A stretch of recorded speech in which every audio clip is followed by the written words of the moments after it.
ఓం శ్రీ గురుభ్యో నమ. ఓం శ్రీ మాత్రే నమ. అంగారక గ్రహము అంటే ధరణీగర్భ సంభూతుడు అంటాం కుజుడు. ఈ అంగారక గ్రహము జనవరి 16వ తారీఖు నుంచి ఫిబ్రవరి 23వ తారీఖు వరకు మకర రాశిలో ఉత్తరాషాఢ నక్షత్రంలో ఉచ్చస్థానమైన మకర స్థితిలో, అందులో సహజంగా ఉత్తరాషాఢ నక్షత్రం అంటే రవి నక్షత్రము, రవి కుజులు మిత్రులు. మకర రాశిలో ఉచ్చస్థానంలో ప్రవేశంతో ద్వాదశ రాశుల యొక్క ఫలితాలు ఏ విధంగా ఉండబోతున్నాయి మనం చూసుకునేటట్టయితే, దీన్ని ఈ సంవత్సరంలో అత్యంత శక్తివంతమైన సంచారాల్లో ఒకటిగా మనం పరిగణిస్తాం. అంటే మకర రాశి అనేది అంగారకుడు ఉచ్చస్థానం. ఆ ఉచ్చస్థానంలో కూడా ఉత్తరాషాఢ నక్షత్రంలో ప్రవేశంతో 23వ తారీఖు వరకు, ఫిబ్రవరి 23వ తారీఖు వరకు ఉంటారు.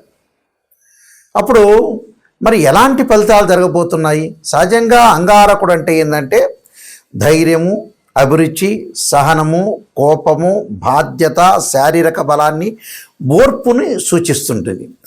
మకర రాశి సహజంగా ఏంటంటే మకర రాశిలో పుట్టిన వాళ్ళ కొంతమందికి, అంటే ఎక్కువ మందికి, మెజారిటీ ఆఫ్ ద పీపుల్కి క్రమశిక్షణ, సహనము, బాధ్యత, ఓర్పు, అలానే సహనము, ఈ రెండు శక్తులు ఇక్కడ కలుస్తాయి.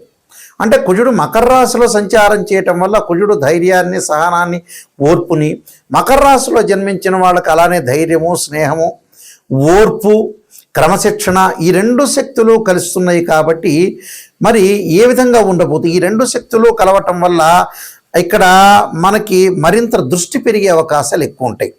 అంటే రెండు కలవటం వల్ల కొంత సుఫలితాలు జరగటం ఒకటి. ఈ సమయంలో కొంత తొందరపాటు నిర్ణయాలు తీసుకోకూడదు, ఓపికగా ఉండాలి, స్థిరంగా ఉండాలి, స్థిరంగా ఉండి పనిచేయాలి. నిజమైన ప్రయోజనాలు పొందే అవకాశాలు ఎక్కువ ఉంటాయి. కోపశక్తిని కూడా, అంటే కోపాన్ని కూడా నియంత్రణ చేసుకోవాలి. అలానే సరైన సమయంలో ముందుకు సాగాలి. అంటే సరైన ప్రయాణం చేయాలి, సరైన విషయాలు, సరైన నిర్ణయాలు తీసుకోవటం చాలా ఇంపార్టెంట్. అంటే ఈ సంచార సమయంలో దీర్ఘకాలికమైన ప్రయోజనాలు, విజయాలు కలిగే అవకాశాలు ఖచ్చితంగా ఉంటాయి. కాబట్టి మనం ఎలాంటి నిర్ణయాలు తీసుకోవాలి, అంగారకుడి యొక్క ప్రభావం ఏ విధంగా ఉండబోతుంది, ఇవన్నీ కూడా గోచారరీత్యా చెప్పబడే ఫలితాలు. అంటే పదే పదే నేను చెబుతున్నాను, చాలా జాగ్రత్తగా వినండి. ఎప్పుడు కూడా బర్త్ చార్ట్ వేరు, గోచారం వేరు. అంటే ఏమిటి గురువు గారు, నాయకంటి గారు గోచారం గురించి చెబుతున్నారంటే, ఆవగింజంతైనా అదృష్టం ఉండాలి. ఎంత కృషి చేసినా కూడా కొంత అదృష్టం అనేది వితిన్ సెకండ్లో వచ్చేదే గోచారం. Point number 1. పాయింట్ నెంబర్ 2 ఏమిటి? Birth chart. బర్త్ చార్ట్ అంటే ఏంటంటే జన్మలగ్నాన్ని నుండి మనం లెక్క వేస్తుంటాం. జన్మలగ్నం నుంచి ద్వాదశ భావాలు ఏ విధంగా ఉన్నాయి. ద్వాదశ భావాలు అంటే తనుభావము, ధనభావము, ద్వితీయ భావం అంటారు, తృతీయ భావం సోదర భావం, చతుర్థ భావం మాతృభావం, గృహము, వాహనాలకు సంబంధించిన భావం, 5వ భావం అంటారు, పంచమ భావం అంటారు, దాన్ని సంతాన భావం అంటారు. అలానే సంతానం కలగటం ఎలాగుంటుంది, అలానే సంతాన భావం తర్వాత 6వ భావం శత్రువులు, రోగాలు, రుణాలు, 7వ భావం కళత్ర భావం అంటారు. కళత్ర భావం అంటే వివాహము, 8వ భావం ఆయుష్ భావం అంటారు. ఆడవాళ్ళకు వచ్చేటప్పటికలా మాంగళికి సంబంధించిన భావం అంటారు. అంటే భర్త యొక్క క్యారెక్టర్ని అనాలిసిస్ చేసే భావం అంటారు. అలానే మనకి 9వ భావం భాగ్యభావం అంటారు. భాగ్యం ఎలా కలుగుతుంది, ఫైనాన్షియల్ పరంగా ఇంక్రీజ్ ఎలా అవుతారు. అలానే 10వ భావం అంటారు, అంటే వృత్తి సంబంధించిన భావం అంటారు. ఆ వృత్తి భావం ఏ విధంగా ఉండబోతుంది, ప్రొఫెషనల్ పరంగా వృత్తి, ఉద్యోగ, వ్యాపార రంగాలు ఎలా ఉండబోతుంది. 11వ భావం లాభభావం అంటారు, లాభం ఎలా కలుగుతుంది. వ్యయభావం అంటారు, ఖర్చులు, ప్రేమ, ఇవన్నీ తెలిసేదే వ్యయభావం అంటారు. కాబట్టి ఇవన్నీ కూడా గోచారరీత్యా తెలుస్తాయి. గోచారరీత్యా ఎప్పుడు కూడా రాశిచక్రము, భావచక్రము, నవాంశము, అలానే ఏదైతే ద్వాదశాంశము, త్రింశాంశము, దశమాంశము, అంటే D16 చార్ట్స్ని మనం అనాలిసిస్ చేయాలి. అంటే హోరా చార్టు, అలా రాశి చార్టు, భావచక్రము, ఏదైతే మనకి కుండల్లో 16 లగ్న కుండళ్ళు ఉంటాయో ఆ 16 లగ్న కుండల్లో మనం అంతా కూడా అనాలిసిస్ చేయాలి. అంటే సప్తాంశ చక్రాల దగ్గర నుంచి, నవాంశం దగ్గర నుంచి, దశమాంశం, ద్వాదశాంశం, త్రింశాంశం, షోడశాంశం, కవేదాంశము, అక్షవేదాంశాలని చక్రాలు 16 చక్రాలు ఉంటాయి. 16 చక్రాలని ఒక కాంబినేషన్ చూసుకొని జాతకాన్ని మనం అనాలిసిస్ చేస్తాం. అలా జాతకాన్ని అనాలిసిస్ చేస్తేనే అది బర్త్ చార్ట్ అంటారు. బర్త్ చార్ట్ అంటే ఒక చెట్టుకి వేళ్ళు ఉన్నది బర్త్ చార్ట్, వేళ్ళు ఉంటాయి, ఆ వేళ్ళే బర్త్ చార్ట్. ఒక చెట్టు ఉంటుంది, ఆ చెట్టుకు వేళ్ళు ఉంటాయి, వేళ్ళకు కాండం ఉంటుంది, కాండకు కొమ్మలు ఉంటాయి, ఆ కొమ్మలకు ఆకులు ఉంటాయి, ఆ ఆకులు రాలిపోతూ ఉంటాయి. ఆకులు ఎప్పుడు వస్తాయి? రైన్ సీజన్లో వస్తాయి, వింటర్ సీజన్లో అలా ఉంటాయి, సమ్మర్ సీజన్లో కింద పడిపోతుంటాయి. ఆకులు కింద పడడాన్ని గోచారం అంటారు. అంటే గోచారం అంటే ఏంటంటే గ్రహాలు మార్పులు ఎక్కువగా జరుగుతుంది. బర్త్ చార్ట్ అంటే ఏంటంటే కాన్స్టెంట్గా ఆ గ్రహాలు అక్కడ ఉంటాయి, దశలు అంతర్దశలు 16 లగ్న కుండలు మనం అనాలిసిస్ చేస్తే బర్త్ చార్ట్ అనేది చాలా మోస్ట్ ఇంపార్టెంట్. బర్త్ చార్ట్ 80%, గోచారం ఎప్పుడు కూడా 20% రిజల్ట్స్ ఇచ్చే అవకాశం ఉంటుంది. కేవలం బర్త్ చార్ట్ చాలా మోస్ట్ ఇంపార్టెంట్. అలానే గోచారం అంటే ట్రాన్సిట్ సిస్టమ్ అంటారు. ట్రాన్సిట్ సిస్టమ్ ఎప్పుడు కూడా మనకి 20% సపోర్ట్ చేస్తుంటుంది. ఆ సపోర్ట్ ఎంతవరకు ఉంటుందో మనం తెలుసుకోవటమే చాలా మోస్ట్ ఇంపార్టెంట్. ఈ అంగార గ్రహం ద్వాదశ రాశుల వాళ్ళకి ఎలాంటి ఫలితాలు జరగబోతున్నాయో మనం ఒక్కసారి పరిశీలన చేద్దాం.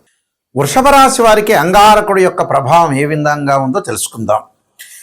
వ్యయాధిపతి సప్తమాధిపతి అయిన అంగారకుడు భాగ్యస్థానంలో ఉండటం వల్ల సరైన ప్రణాళికతోటి సరైన నిర్ణయాలతోటి పనిచేయటం, అదృష్టం కలిసి వచ్చే అవకాశాలు ఎక్కువగా ఉంటాయి.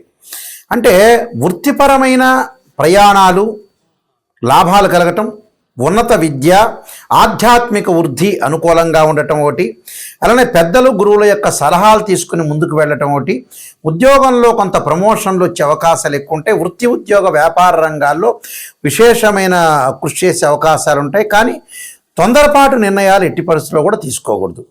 అంటే అనవసరమైన విషయాలకి వైపు వెళ్లకుండా తొందరపాటు నిర్ణయాలు తీసుకోవద్దు. అధికారుల నుంచి కొన్ని సమస్యలు వచ్చే అవకాశాలు ఎక్కువ ఉంటాయి. ఆరోగ్యం పట్ల శ్రద్ధ అనేది చాలా అవసరం.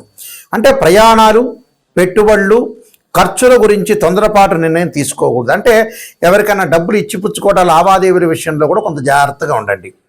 అంటే ఎవరికి పడితే వాళ్ళకి ఇవ్వటం కాదు. ఈ మధ్యకాలంలో చాలామంది కూడా ఫైనాన్షియల్ పరంగా ఇచ్చేటప్పుడు ఏంటంటే మంచి విషయాలకు ఖర్చు పెట్టట్ల. మనిషి టోటల్గా ఫీల్ కావడానికి ఏంటంటే మంచి విషయాల మీద ఖర్చు పెట్టకుండా ఏదో లగ్జరీ ఐటమ్స్ మీద బాగా ఖర్చు పెడుతున్నారు. అలాంటి వాటి మీద ఖర్చు పెట్టద్దండి. ఏదైతే నీడ్, ఏదైతే నెససరీ ఉంటుందో దానికి మాత్రమే మీరు పెట్టుబడులు అనేవి పెట్టండి. అంటే క్యాపిటల్ అమౌంట్ పెట్టాలి. అనవసరమైన ఎక్స్పెండిచర్స్ అనేవి పెట్టడం అనేది మంచిది కాదు. లైఫ్ను ఎన్హాన్స్ చేసుకోవాలంటే కొన్ని పర్టికులర్గా లైఫ్లో కొంత క్రమశిక్షణతో ముందుకెళ్ళడం చాలా ఇంపార్టెంట్. ప్రయాణాలు, పెట్టుబడులు, ఖర్చుల గురించి తొందరపాటు నిర్ణయాలు తీసుకోకూడదు. సమతుల్యంగా ఉండటం చాలా ఇంపార్టెంట్. తొందరపాటు నిర్ణయాలు తీసుకోవటం వల్ల కూడా కొన్ని ఇబ్బందులు కలిగే సూచనలు ఉంటాయి. కాబట్టి కొద్దిగా జాగ్రత్తగా వివరించి ముందుకెళ్తే మన మంచిది. వీళ్ళు తప్పకుండా హనుమాన్ చాలీస్ క్రమం తప్పకుండా పారాయణం చేయటం వల్ల, ప్రతిరోజు కూడా పారాయణం చేయటం వల్ల మీకు మంచి జరిగే అవకాశాలు ఖచ్చితంగా ఉంటాయి. మనకి కుజుడు యొక్క ప్రభావం అనేది చాలా మోస్ట్ ఇంపార్టెంట్. కుజగ్రహం అనేది మనకి జాతకంలో అనుకూలంగా లేకపోతే, అంటే గోచార రీత్యా సహజంగా వాళ్ళ రాశి దగ్గర నుంచి 3, 6, 11 స్థానాల్లో ఉంటే సుఫలితాన్ని ఇస్తాడు. మిగతావి మిశ్రమైన ఫలితాలు ఉంటాయి, మిగతావి చెడు ఫలితాలు ఉంటాయి. ఇది గోచారం. అదే బర్త్ చార్ట్ ప్రకారంగా మనం చూసుకునేటట్టయితే వాళ్ళ జన్మలగ్నం నుంచి 2, 4, 7, 8, 12 స్థానాల్లో కుజుడు ఉంటే దాన్ని కుజదోషం అంటారు. కొన్ని నక్షత్రాల కుజదోషం వర్తించదు, కొన్ని రాసులకి, కొన్ని లగ్నాలకు కూడా కుజదోషం అనేది వర్తించదు. అయితే ఇక్కడ అంగారక గ్రహం యొక్క ప్రభావం ఏ విధంగా ఉంటుంది, దాని నివారణ ఎలా చేసుకోవాలంటే సహజంగా అంగారకుడి యొక్క హోమము, అంగారకాగ్నే శక్తి అస్తాయి ధీమే తన్నో భౌమ ప్రచోదయాత్ అనే మంత్రాన్ని, తత్పురుషా విద్యే మహాసేనాయ ధీమే తన్నో షణ్ముఖ ప్రచోదయాత్ అనే మంత్రాన్ని చక్కగా చదువుకోవాలి. అంటే తత్పురుషా విద్యే మహాసేనాయ ధీమే తన్నో షణ్ముఖ ప్రచోదయాత్ అనే మంత్రాన్ని చదువుకోవాలి. లేకపోతే అంగారక గాయత్రి మంత్రం. ఇక సహజంగా అందరికీ తెలిసింది ఏంటంటే ధరణీగర్భ సంభూతం విద్యుత్కాంతి సమప్రభం కుమారశక్తి అస్తంచ మంగళం ప్రణమామ్యం. అంటే కోర్టు సమస్యలున్నా, అన్నదమ్ముల మధ్యలో గొడవలు జరుగుతున్నా, పిత్రార్జిత సమస్యలున్నా, కెమికల్ కంపెనీ వాళ్ళకి కానీ, రియల్ ఎస్టేట్ వాళ్ళకి కానీ, కన్స్ట్రక్షన్స్ వాళ్ళకి కానీ, ఎవరికైతే వివాదాలు, ఆర్గ్యుమెంట్స్, పోలీస్ స్టేషన్లు, కోర్టు సమస్యలు ఉంటాయో వీళ్ళందరూ కూడా తప్పకుండా అంగారకుడి యొక్క ఆరాధన, శ్రీ వల్లీ దేవసేన సంస్థ సుబ్రహ్మణ్య స్వామి యొక్క ఆరాధనకి చేయాలి. వివాహం కాని వాళ్ళు కూడా ఖచ్చితంగా అంగారకుడి యొక్క జపం, అంగారకుడి యొక్క హోమం, అలాగనే కందులు దానం చేయటం, ఎర్రని వస్త్రము, ఎర్రని గొడుగు, ఎర్రని చెప్పులు, ఎర్రని పూలు లాంటివి దానం చేయటం వల్ల కూడా వీళ్ళకి మంచి జరిగే అవకాశాలు ఖచ్చితంగా ఉంటాయి. నిజంగా ఎవరైనా సరే జాతకాన్ని తెలుసుకునే వాళ్ళు నెగిటివ్ అయినా పాజిటివ్ అయినా తెలుసుకోవాలి. చాలామంది కూడా ఈ మధ్యకాలంలో ప్రతి సంవత్సరం కూడా బాగానే ఉందండి గురువు గారండి, ఈ సంవత్సరం బాగుంటుంది, వచ్చే సంవత్సరం బాగుంటుంది, గురువుల దగ్గరికి వెళ్ళంగానే ప్రతి వాళ్ళు అలా చెబుతూ ఉన్నారు ఈ మధ్యకాలంలో. అవన్నీ కూడా గోచారీత్యా చెప్పబడే ఫలితాలే కానీ బర్త్ చార్ట్ అనుసరించి కావు. అందువల్ల మా దగ్గర ఎవరైతే జాతకాన్ని మనం కన్సల్ట్ చేస్తారో వాళ్ళకి నెగిటివ్ అయినా పాజిటివ్ అయినా తెలుసుకునే వాళ్ళు మాత్రమే నా దగ్గర ఫోన్ చేయండి. నిజాన్ని తెలుసుకోవాలి, బాగుపడాలనుకునే వ్యక్తులు మాత్రమే ఫోన్ చేయండి.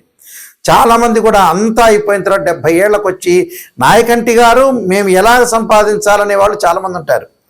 60 ఏళ్ళు రావటం ఎప్పుడు పెళ్లి చేసుకోవాలని చెప్పేవాళ్ళు, 50 ఏళ్ళు కాగానే ఎప్పుడు సంతానం అనే వ్యక్తులు చాలామంది ఉన్నారు ప్రపంచంలో. మన జీవితం అంతా కూడా మన చేతుల్లోనే ఎక్కువ పర్సెంట్ ఉంటుంది. మనం నాశనం చేసుకున్నట్టు అవుతుంది. అంటే స్వయంకృత అపరాధం అనేది చేయొద్దండి.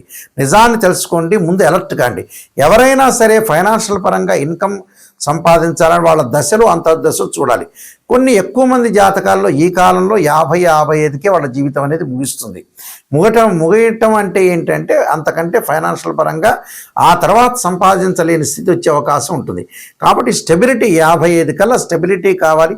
ఆ తర్వాత ఫైనాన్షియల్ పరంగా గ్రోత్ ఉన్నా లేకపోయినా కూడా ఉన్నది పెట్టుకొని తినే అవకాశం ఉంటుంది. మెంటల్ టెన్షన్ లేకుండా ఉద్యోగపరంగా కానీ వ్యాపార పరంగా కానీ వృత్తిపరంగా కానీ కొంత జాగ్రత్తగా ఉండి ముందుకు వెళ్ళండి అని మా సూచన. ఎందుకంటే నేను నెంబర్ ఆఫ్ ఆస్ట్రాలజీ బుక్స్ రాశాను, అలానే నా క్వాలిఫికేషన్స్ అన్నీ కూడా మీకు కనపడుతూ ఉంటాయి.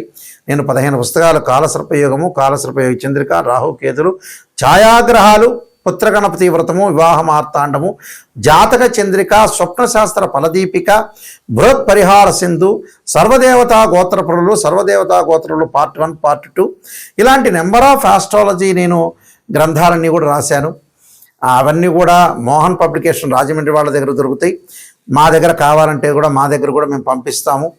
www.nayakanti.com www.nayakanti.in చూడండి. చూసిన తర్వాత నిజంగా తెలుసుకోండి, జాతకాన్ని నిజంగా తెలుసుకోండి, ముందుకు వెళ్ళండి. నిజం తెలిస్తేనే మనకు మంచి జరిగే అవకాశాలు ఖచ్చితంగా ఉంటాయి. అబద్ధపు ముసుగులో అసత్యపు ముసుగులో ఉంటే జీవితం అంతా కూడా మన లైఫ్ అనేది ముందుకు వెళ్ళదు. వెనక్కి తిరిగి చూసుకునేటప్పటికల్లా మన టైం అయిపోతుంది. కాబట్టి కొంత జాగ్రత్త వివరించి మీరు ముందుకు వెళ్తే మీకు మంచి జరిగే అవకాశాలు ఖచ్చితంగా ఉంటాయి. మీ అందరికీ కూడా మంచి జరగాలని ఆశిస్తూ సర్వే జనా సుఖినో భవంతు.